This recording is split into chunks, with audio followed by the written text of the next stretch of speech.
I should have just gone to Papu's garden because Papu's garden actually has fresh produce everywhere.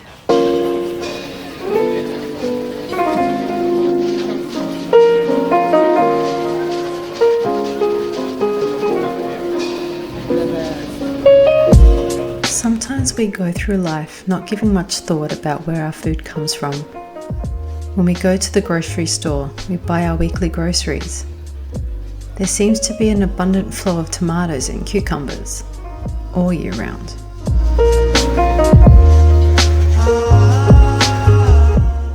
I'm sure we haven't considered how long ago that apple was picked and how far those bananas travelled from farm to store. But when I actually stop to think about it, are some fruits and vegetables available all year round? Are they supposed to be? Or are they seasonal? Where did those blueberries really come from? How would it feel to know that these dates came from halfway across the world? Produce you would find in springtime. Today I'm sharing the seasonal fruits and vegetables that you would expect to find in springtime, that is locally grown and not necessarily found throughout the year. I went to 3 farmers market for the first time and set no expectations on what I would find, or even what I would see exactly.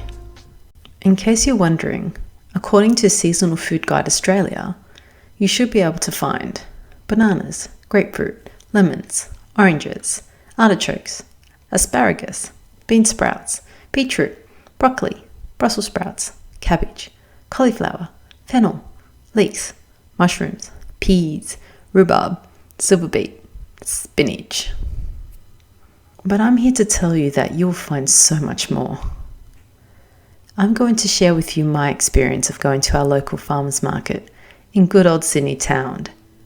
And this is what happened. Farmers Market 2020. Farmers Market returning in 2020. So the first one we went to, which was a bit of a disaster, Sydney Sustainable Markets. Now, when you look at the website, it says here they grow and sell directly to customers, which is very nice. The only problem is they had like 6 stands. Let's say something about these markets, George. There's nothing there. How long did it take us to get here? Too long. Took us about half an hour from your mum's. Yep. And how many stores have we got here? None. I can count them on one hand. One hand. Yep. One hand. One hand. We will show you what's there.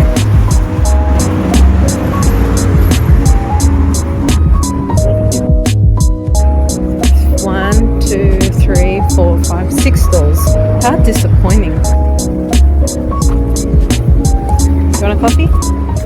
Which is really not acceptable. And then we moved on and went to the King's Cross Market. Now the King's Cross Market was actually quite good. They had a lot of variety when it came to produce. I said if this has 4 stores, I'm not going to even bother parking.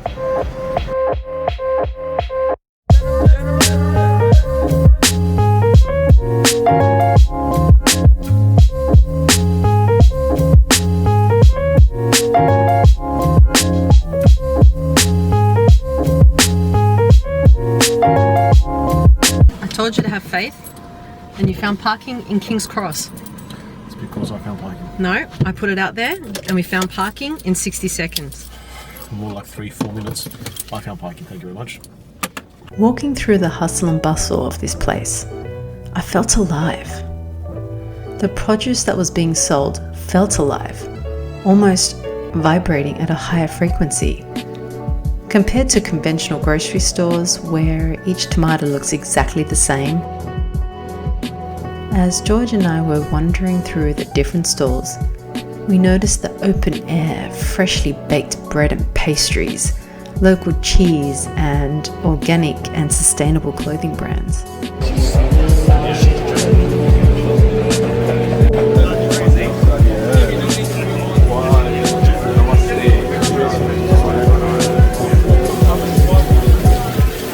George and I did stop at a stall for a refreshment that provided freshly squeezed juice.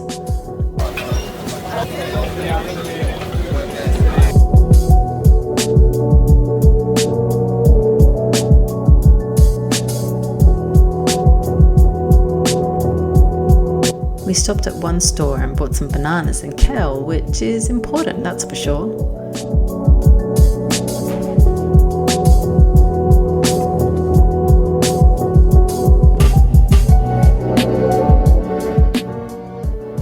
I highly recommend you do a Google search to see where your local farmers market is.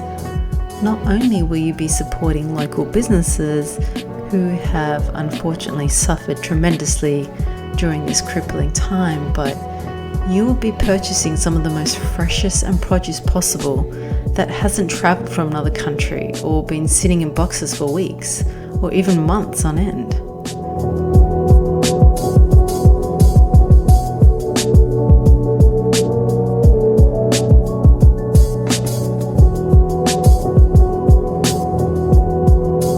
Then when you buy your fresh fruit and vegetables, do a Google search to find some delicious recipes. And if you are missing any ingredients, then go to the larger food chains and buy the remainder of your ingredients. So what do you think of the King's Cross one? Slightly better. Slightly better. You look tired. So that was when you got 2 kids and a wife. And then from there, we went to Cambridge Markets. And Cambridge Markets was actually really good because it was all undercover. But I was a bit disappointed because there wasn't a great deal of actually fresh produce. So I was hoping to find stuff on the list of stuff that you would find in spring. And I actually didn't find much at all, which is really disappointing. Gotta shake my knees.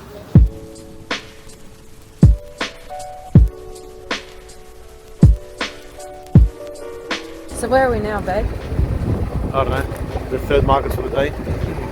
3rd, 4th, 5th, 6th? No, final one. Final one. I'm not doing any more markets. One more? No, that's it. One more? I'm going home after this. One more? There is no more. One more? No, there is no more. Trust me. Going home. You can see how impressed George is. Look at that face. Look at that face. Oh, poor George. It's going to these markets that makes me feel more connected to where my food actually is grown. And you know what? I do appreciate it that little bit more. We're doing a capsicum. 1 capsicum.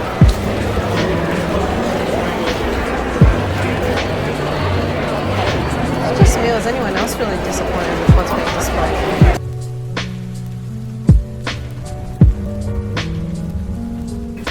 What's in season for spring?